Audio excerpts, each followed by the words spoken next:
So ito na mga boss, na-symbol na natin mga boss. Ayan. So ito, 1 crank na mga boss. Ayan o. Tingnan natin. Oh. Ayan, meron lang minor. At saka hindi na nag-backfire. May patayin muna natin. May i-reveal ako sa inyo mga boss. Baka magkaroon kayo ng kung sakaling mangyari sa inyo to. So ito mga boss, walang problema yung bukod sa carbon. Siguro nahuhulog dyan sa ano niya, sa balbula, naiipit. Isa yung dahilan sa nag-backfire. Pero mayroon ako isang na-observe mga boss. Ito, ipakita ko sa inyo. Yung adjuster niya sa hangin dyan mga boss, yan. Yan. Yan ang isa mga boss.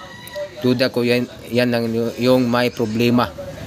Kasi kanina pagpaandar ko nahulog, ibig sabihin maluwag. So kahit i-adjust natin yan, meron pa rin lumalabas dyan o sumisingaw. Kaya walang minor at saka hindi siya kaagad nakakasigop ng gasolina. Puro hangin lang. Kasi na-observe ko kanina pag kailangan pa natin i-choke saka siya andar.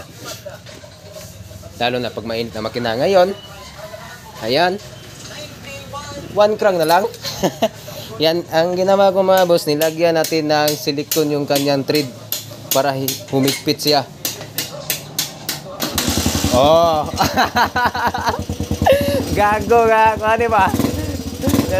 Karburador na nakaingon di, adjuster na sa hangin. So yun mga boss, adjuster lang sa hangin talaga yung issue.